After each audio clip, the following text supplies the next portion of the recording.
오늘 주신 말씀 우리 같이 먼저 봉독하겠습니다. 사도행전 8장 32절에서 38절까지 말씀입니다. 이 성경을 통해서 우리에게 하시고자 하시는 하나님의 말씀을 들으시기를 바랍니다. 한 절씩 교독하겠습니다. 그가 읽던 성경 구절은 이것이었다.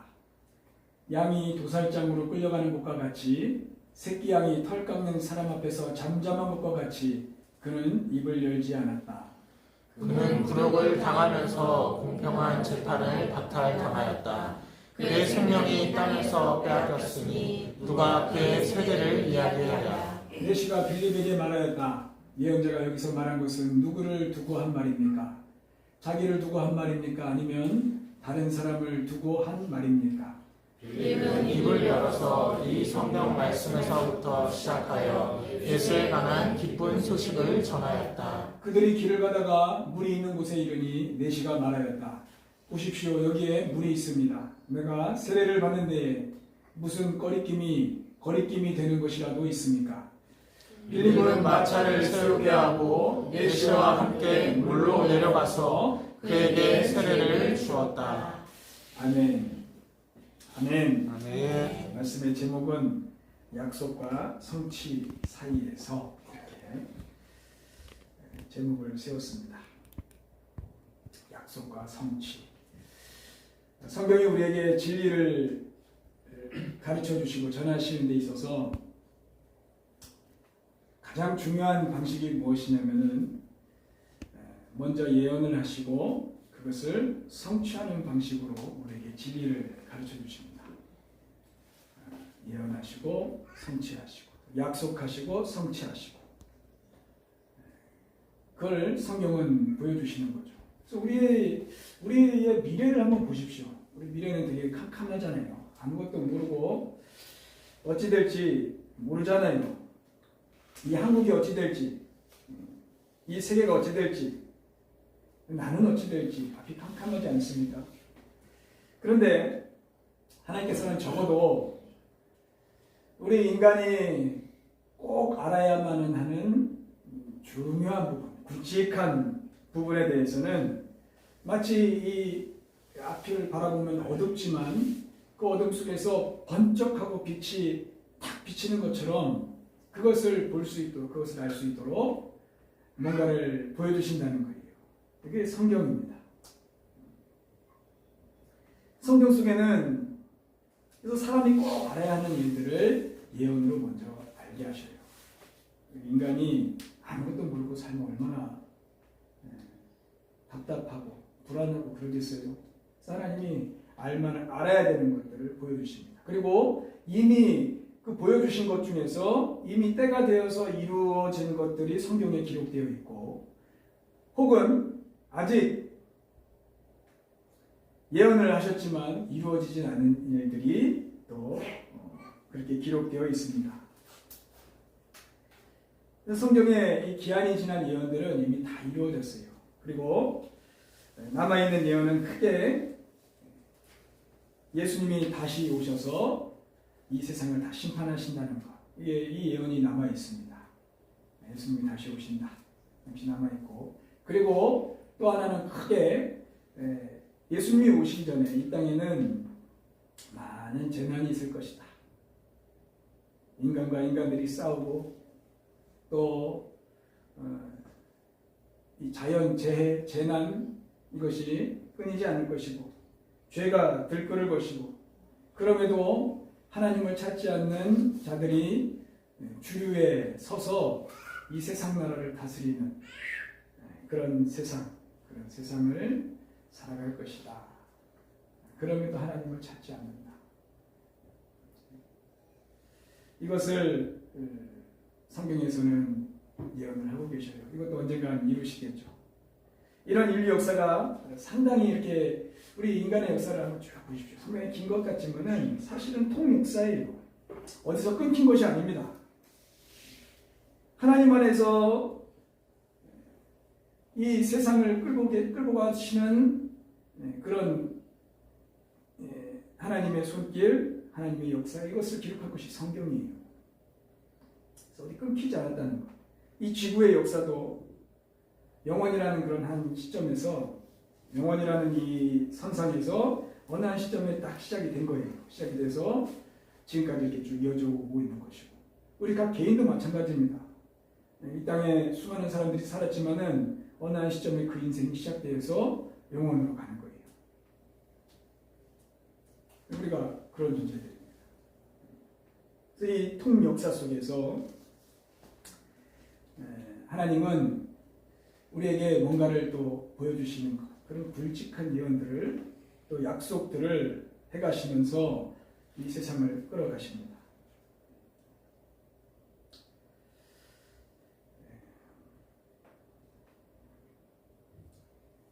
그래서 우리 인생을 한번 성경의 관점에서 한번 딱 풀어본다면은, 오늘 설교의 제목이에요.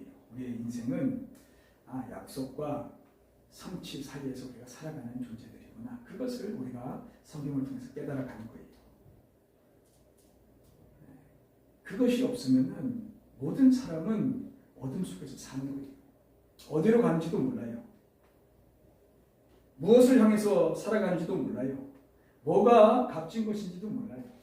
뭐가 내게 있어서 금방 사라질 것인지, 뭐가 영원할 것인지 그걸 몰라요. 그래서 성경은 그것을 통해서 진리를 보여주신다는 거예요. 그래서 우리가 성경을 알고 성경 속에서 살아갈 수 있는 것은 진짜 큰 축복입니다. 진짜 이 캄캄한 세상에서 빛을 보고 가는 인생이고, 아무것도 모르는 인생이 진짜 준비해야 될 것을 준비하는 지혜가 되기도 합니다. 그래서 진짜 축복이에요. 이 땅에서 마음껏 자기 멋대로 떵떵거리고 사는 그런 인생들이 축복이 아니에요. 되게 풍족해가지고 누리고 있는 사람들이 축복인 것이 아니라, 성경을 알고 그것을 날마다 묵상해가는 인생이 그래서 복이 있다, 성경은 가르쳐 주십니다. 이 성경, 예언과 성취 사이에서 사는 인생들, 복이 있다, 그렇게 말씀을 하십니다. 그런 의미로 이제 우리가 이미 이루어진 성경의 기록들을 보면은, 이제 그 기록들이, 예언하시고 이미 이루어진 기록들이 결코 그냥 우연히 끝난 것이 아니라 다 의미가 있고, 그리고 지금 우리가 살고 있는 우리에게도 다 의미가 있고, 다 연결이 되고, 이것이 하나의 예시가 되고, 이것을 보여주심으로 지금 이 시대에 우리가 뭘 보고 살아야 될지 이것을 보게 되는 눈이 열려가는 거예요. 우연히 된 것이 아닙니다. 그냥 되어진 것이 아닙니다. 우리 특별히 성경에 기록된 역사 가운데 인류 전체 역사에 영향을 끼치는 사건이 있는데, 그것이 예수님이 이 땅에 오신 사건이죠.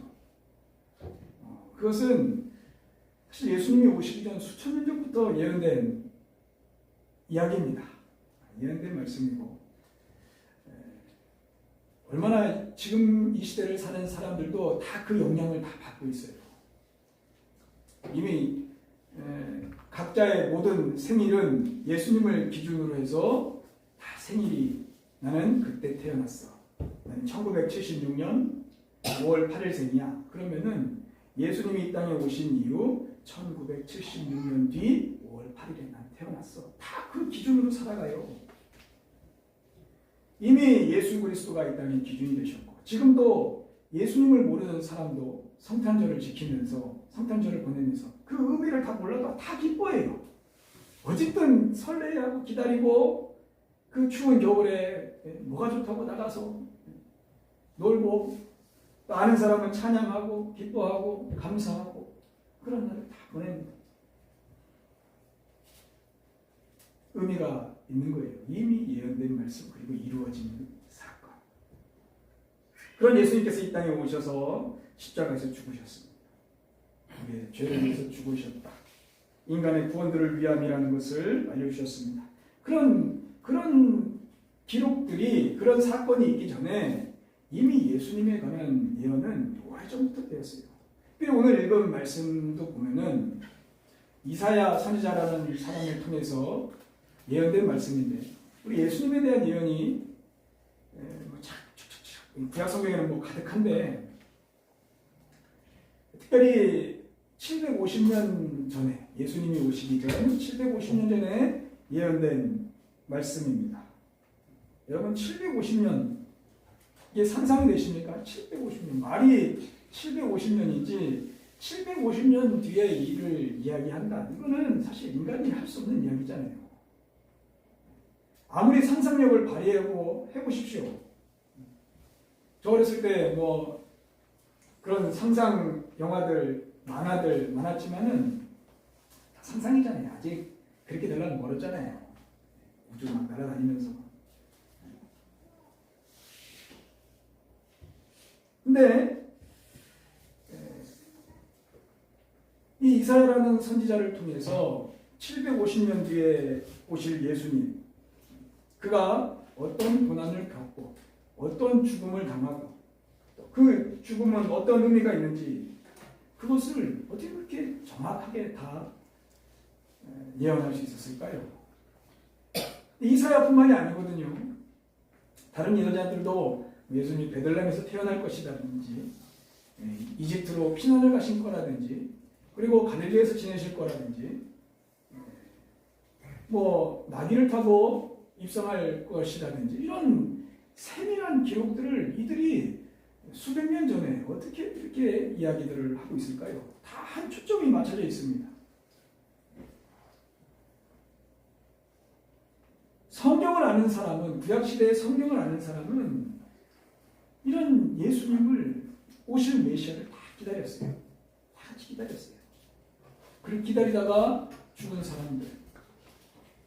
기다리면서 그냥 기다리고만 있는 것이 아니라 그 외에 나머지 성경 말씀에 기록된 내가 어떻게 살아야 되는지, 어떤 것이 가치가 있는지, 어떤 것이 선한지, 무엇을 하면서 살아야 될지 이 말씀을 성경 안에서 듣고 하루하루 오실 예수님을 바라보고 하루하루 살아간 이 사람들이 이 성경에 기록되어 있는 거예요. 그리고 그것을 신앙인이라고 합니다. 그리스도인이라고 합니다. 다시 이사야로 돌아와서 예수님께서 고난을 받으시는데 오늘 본문에서는 32절에 보면 양이 도살장으로 끌려가는 것과 같이 새끼 양이 털 깎는 사람 앞에서 잠잠한 것 같이 그는 입을 열지 않았다. 그는 굴욕을 당하면서 공평한 재판을 박탈당하였다. 그의 생명이 땅에서 빼앗겼으니 누가 그의 세대를 이야기하랴. 이 예수님의 십자가를 지시기 전에 있으신 일을 예언한 이야기들인데 여기서 양은 예수님을 의미하죠. 양이 도살장에 끌려갈 때 잠잠히 가는 것과 같이 또 예수님께서 그렇게 십자가를 지고 가시면서 잠잠히 걸어가셨잖아요. 잠잠히. 그리고 그 불공평한 재판에 대해서 입을 열지 않으시고 호소하지 않으시고 이런 나쁜 놈들 이러시지 않으시고 잠잠히 십자가에서 죽으실 것 그것을 예언하신 성경이에요. 그대로 우리 예수님이 그렇게 고난 가운데 잠잠히 죽으셨습니다. 왜 그러셨을까요? 왜 그렇게 잠잠히 죽으셨을까요? 그게 인간이 한 일이면은 예수님이 가만히 있으셨겠습니까? 얼마나 된다고? 못 뒤집으셨겠습니까? 이는 인간이 한 일이 아니라 하나님이 결정하신 일이기 때문에 그래요. 그리고 예수님은 거기에 대해서 순종하셨기 때문에 그래요. 그래서 인간이 무슨 짓을 해도 어떤 음모를 펼쳤어도 어떤 배신을 하였어도 그게 예수님께는 그렇게 중요한 게 아니에요. 그들은 그의 죄값을 그들이 치를 거예요. 중요한 것은 하나님의 결정하신 일을 이루시기 위하여 묵묵히 걸어가실 것이다. 이것이 이미 750년 전에 예언이 됐고 예수님이 그 길을 걸어가셨습니다. 맞죠? 예수님 그렇게 걸어가셨습니다. 불필요한 한마디 변명도 하지 않으셨어요. 가룟유다 나쁜 놈이라고 이 배신자 이렇게 하지 않으셨어요. 빌라도 너 아이고 네가 뭐라고 이런 비난도 하지 않으셨어요. 그냥 정하신 길을 가셨습니다. 오래전에 예언되신 일을 이루셨습니다. 이게 중요한 거예요. 또 한 가지 성경의 다른 예를 들어볼까요? 하나님께서 아브라함에게 이삭을 번제로 바쳐라 그렇게 명령하셨잖아요. 말도 안 되는 이야기죠. 뭐 다른 성경에 뭐 그런 기록이 있습니까? 없어요.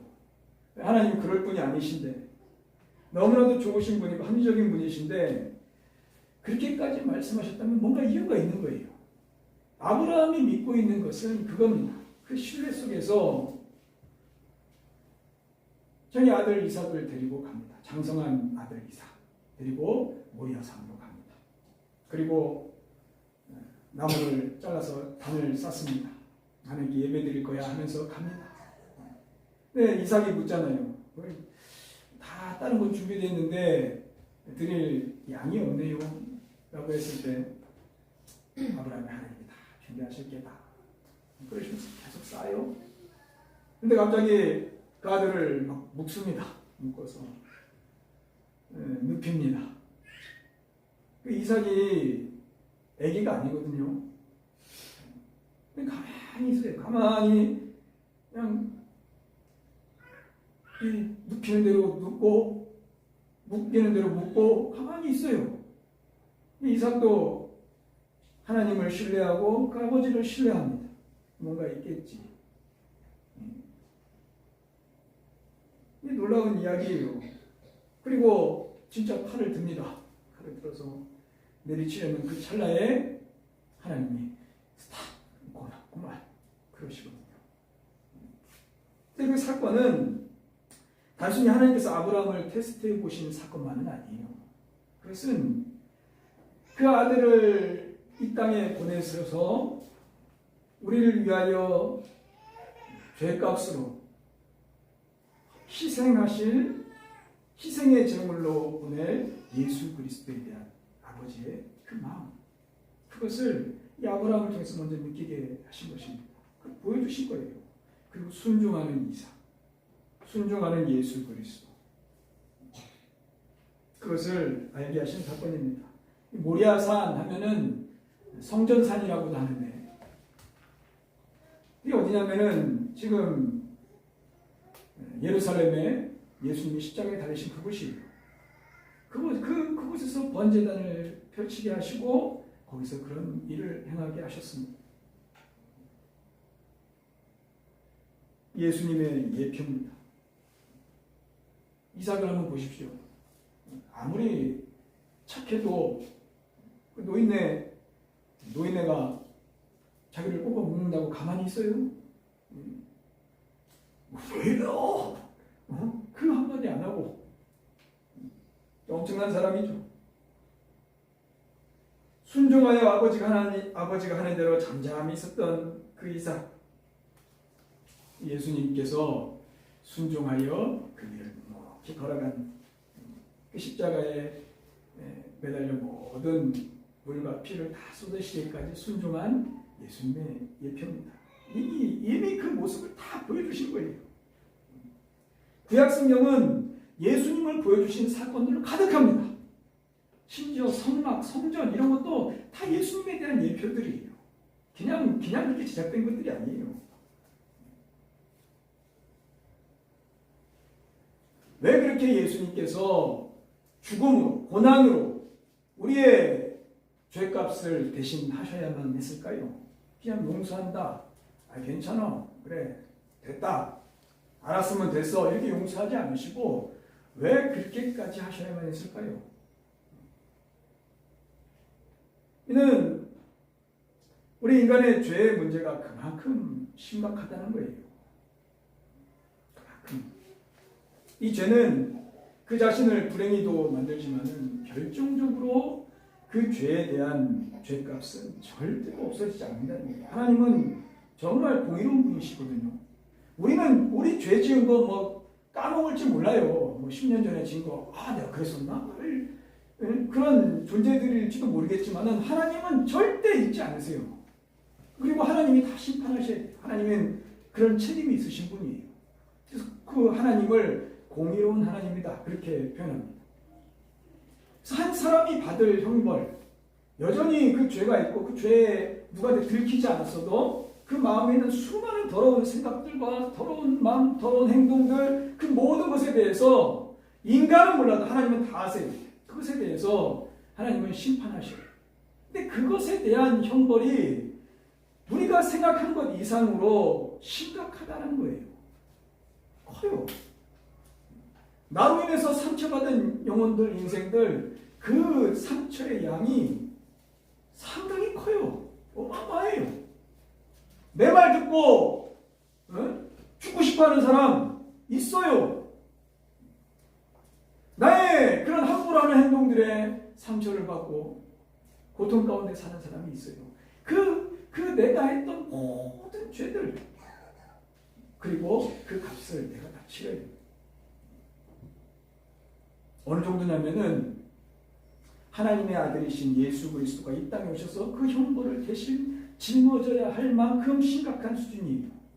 그냥 안 돼요. 그렇게 하지 않고서는 평생 죄의 노예로 살 수밖에 없는 존재들이고, 마귀의 장난감인지도 모르고 그냥 자기 마음대로 사는 게 다인 줄 알고 그냥 흥청망청 사는 인생이 회복될 수 있는 유일한 길, 그 한 길을 만들어 놓으신 거예요. 그게 예수님의 십자가입니다. 그러니까 예수님 없이는 새롭게 살 기회가 없는 존재들이에요. 그거를 알아야 돼요. 그리고 불과 몇십 년 살다가 다 하나님 앞에 다 설 사람들이에요. 오래 살 것 같습니까? 이미 뭐 벌써 30년, 40년 이렇게 살았잖아요. 얼마나 더 살 것 같아요? 조금만 더 살면 더 주름이 생길 것이고 다 하나님 앞에 다 서게 될 거예요. 다 뒤집어지고 다 까발려지고 벌거벗은 몸으로 하나님 앞에 다 설 겁니다. 우리는 그런 한시적인 존재가 아니에요. 영원한 존재입니다. 그런 인간들을 위해서 죄가 없으신 예수님이 인간의 몸을 입고 인간과 같이 되시고, 그리고 대신 죽으시고 대신 죄값을 치르셨습니다. 자신의 죄가 아닌데도 자기의 죄로 여기시고 자기의 허물로 여기시고 자기의 죄값으로 여기시고 그 값을 다 치르셨습니다. 그걸 이사야 예언대로 표현하자면은 아무 흠 없는 어린 양이 흠 많은 양들 각기 제 길로 막 떠나면서 흥청망청 지내던 그 모든 양들을 위해서 대신하여 죽으셨다.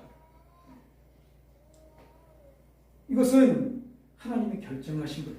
이렇게 해서라도 하나님이 그 죄값을 치르게 하시고, 그리고 한 사람이 돌이킬 수 있는 한 전환점, 마치 예수 그리스도가 이 땅에 오셔가지고 BC와 AD로 나누어지는 것처럼 한 사람이 예수 그리스도를 만나서 그 앞과 뒤가 나누어지는 그런 인생이 될 수 있도록 우리 주님이, 우리 하나님께서 기회를 주신 것입니다. 죄가 있으나 죄인으로 더 이상 살지 않을 수 있는 길이 열린 것이고, 죄인으로 죽어 형벌을 받아야 되는 존재지만은 용서받을 수 있다는 이 소망으로 살 수 있는 존재로 살 수 있도록 길이 열린 것이고, 하나님과 상관이 없는 인생들이지만 하나님과 상관이 있는 존재로 살아갈 수 있는 길을 열어내셨습니다. 그것이 예수님이 고난 가운데 십자가를 지시고 죽으신 이유예요. 저는 지금 이 고난과 예수님의 죽음에 대해서 이야기하고 있지만 사실 예수님의 이 고난의 크기와 고통의 크기를 아직 다 이해를 못하겠어요. 예수님이 죽으신 건데, 예수님이 대신 죽으셨다고 하는데 그게 어떻게 그렇게 될 수 있는 일인지, 이 신비로운 일을 아직 다 이해를 못하겠어요. 진짜 어떻게 그런 일이 다 일어날 수가 있지? 제가 죽는 그날까지 이것을 100% 다 이해할 수 있을까? 그리고 예수님의 그 고통의 크기를 다 알 수 있을까? 그걸 모르겠어요. 나 한 사람의 죄만 해도 이렇게 많은데, 이 땅의 모든 사람의 죄를 짊어지셨다. 그 죄의 숫자는 보통 그럼 얼마나 되는 거예요? 그 죄값은 얼마나 되는 것이고 그 형벌의 양은 얼마나 되는 거예요? 그 모르겠어요. 그것을 한 분이 짊어지셨다. 단순히 우리 예수님의 죽음은 단순한 죽음이 아니라 한 번 죽고 끝나는 것이 아니라 영원한 고통이요. 이 죄값에 대한 영원한 고통. 그것에 대한 예수님의 괴로움. 그래서 예수님도 십자가를 지시기 전에 이거 좀 피할 수 있으면 피했으면 좋겠습니다. 이 잔을 내게서 좀 떠나게 해주시면 안 되겠습니까? 그렇게 호소하셨어요. 그리고 바로 아닙니다. 순종하겠습니다. 그렇게 가셨어요. 그 정도로 이것은 엄청난 양이에요. 엄청난 양.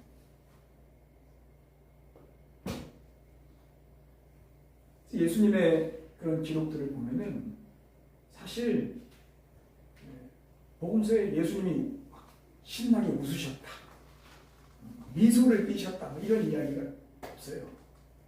이미 예수님은 이 땅에 오실 때부터 이 십자가를 바라보셨고 만나는 사람들의 수많은 죄들을 다 보셨고 그 속에 감춰진 여러 가지 그 욕망과 더러운 마음들을 다 보셨고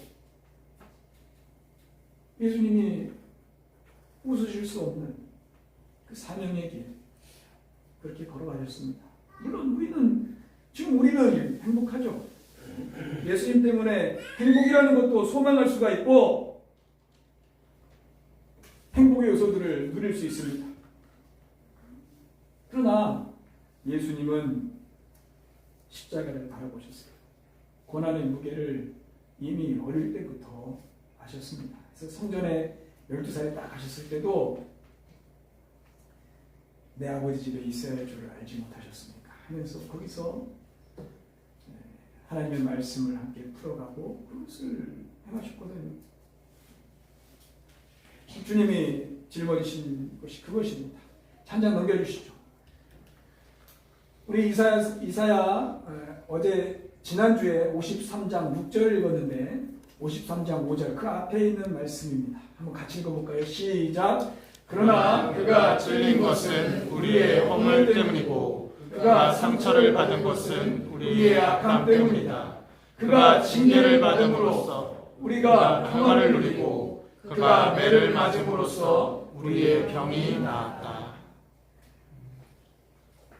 주님, 예수님의 이 죽음으로 우리가 평화를 누릴 수 있다. 주님, 감사합니다. 예수님의 매를 맞으심으로, 채찍에 맞으심으로 우리의 모든 병, 육신의 병과 정신의 병과 영적인 병이 나음을 받을 수 있다. 이 신비로운 일. 감사합니다.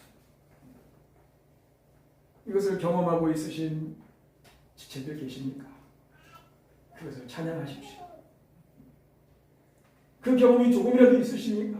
내가 예수님 때문에 내가 이만큼 사는 내가 이렇게 이 부분에서 이렇게 변화될 수가 있구나. 이게 내 마음에서 누그러질 수 있구나. 이 상처가 예전에 그렇게 한번 내 치료가 될 수 있구나. 한 번이라도 경험해 보셨습니까? 이 십자가를 찬양하십시오. 주님이 찔리심으로 주님이 아파하시고 우리가 그렇게 은혜를 입었습니다. 이것이 예수님 오시기 전에 750년 전에 미리 예언된 말씀이고 그리고 예수님이 이 땅에 오셔서 그렇게 가셨고 그리고 그 효력은 지금도 우리에게 있습니다. 여러분 제가 질문 하나 던지겠습니다. 예수님의 이 고난과 예수님의 이 죽음이 나와 진짜 상관이 있습니까? 그냥 멀리 있는 예수님의 십자가가 아니라 이 십자가와 내가 상관이 있습니까? 하나님께서 나를 사랑하셔서 그 아들 예수 그리스도를 보내주셨다는 그 사실이 상관이 있습니까? 그가 나를 대신하여 형벌을 받으시고 고통 가운데 죽으셨다는 그것이 나와 상관이 있는 이야기입니까? 상관이 있습니까? 그것을 진심으로 예수님께서 인정하신다면, 인정하실 만큼 그 사실을 진짜 믿는다면 그는 새로운 인생을 살 준비가 되었거나 이미 그 삶을 살고 있는 사람이실 것입니다. 이 앞에서는 거짓된 삶을 절대 못 살아요.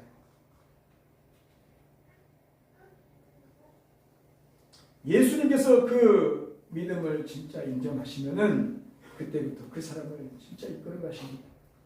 그가 가지고 있는 가장 깊은 아픔부터 치료해 가실 것이고, 그가 가지고 있는 깊은 죄의 문제부터 다루어 가실 것이고, 함께 고쳐 가실 것이고, 그가 행복할 수 있는 가장 복된 길로 갈 수 있도록 도우실 것입니다. 예수님께서 그 이끌려 사는 삶이 될 것입니다. 그래서 이것이 복음이에요. 성경이 전하신 복음입니다. 이런 인생이 이렇게 살다가 끝나지 않고 뭔가 더 있다라는 것. 내가 바라고 구하는 것이 이게 전부가 아니라 더 있다라는 것. 그것을 이 빌립이 지금 에티오피아 내시에게 지금 전하고 있습니다. 이사야의 글로부터 시작해가지고 십자가에 죽으신 예수님까지 계속해서 이 광야에서 이 복음을 전하였습니다. 이 예수님의 십자가가 당신과 상관이 있다고 전하였습니다. 그리고 내시는 이 복음을 듣고 36절 다시 앞으로 그들이 길을 가다가 물이 있는 곳에 이르니 내시가 많아졌다. 보십시오. 여기에 물이 있습니다. 내가 세례를 받는데 무슨 꺼리낌이 되는 것이라도 있습니까? 내가 믿음으로 고백하는 데에 걸릴 것이 있습니까? 이렇게 묻습니다. 그래서 37절에 이렇게 없다고 되어 있는데 어떤 다른 사본에 세명 성경에도 이렇게 밑줄에 각주로 달려 있는데 하나 두 페이지 넘겨주시죠. 어떤 사본에는 이렇게 기록되어 있습니다. 빌립이 말하였다. 그대가 마음을 다하여 믿으면 세례를 받을 수 있습니다. 그때 내시가 대답하였다. 나는 예수 그리스도가 하나님의 아들이심을 믿습니다. 그대가 마음을 다하여 믿으면 예수 그리스도께서 인정하실 만한 믿음이 정말 진실되다면 하시면 세례를 받을 수 있습니다. 그렇게 선포하였습니다. 이렇게 내시가 고백하고 예수님을 받아들였다는 것이 이 사건의 결론입니다. 사랑하는 예명교회 성도 여러분, 오늘 이 시간에 용기를 내어서 3일째 함께 예배를 드리고 있는 기용 형제, 우리 예수 그리스도께서 나를 위하여 고통을 당하시고 죽으셨습니다. 이 고난과 죽음 날 위한 것입니다. 그것이 이 시간에 진심으로 고백이 되시기를 축복합니다. 날 위하신 죽음을 작게 여기지 마십시오. 이것은 사람이 받을 수 있는 최고의 축복입니다. 눈앞에 있는 그런 것들에 현혹되어서 이것을 작게 여기지 마십시오. 그렇게 허송세월 10년, 20년 흘려보내지 마십시오. 인생이 길지 않습니다. 이것이 최고의 축복이고 사람이 받을 수 있는 최고의 사랑입니다. 이 축복을 다 받으십시오. 이 사랑을 다 받으십시오. 우리 하나님께서 주시기 원하시고 기도하겠습니다. 주님 감사합니다. 우리 기록된 성경을 통해서 우리 전 인류 역사를 잠시 보았고 나의 과거와 미래도 보았고 이 속에 담긴 진리도 보았습니다. 이미 오신 예수 그리스도 그리고 다시 오실 예수 그리스도 사이에서 살고 있음을 다 알게 하여 주시고 그 사이에서 무엇하며 사는 것이 값진 것인지 지혜로운 것인지 옳은 것인지 우리에게 날마다 가르쳐 주셔서 우리의 가는 걸음들이 귀하게 하시고 헛되지 않게 하시고 하나님께도 기쁨이요 우리에게도 행복이 되도록 우리를 축복하여 주옵소서. 예수님의 이름으로 기도드립니다.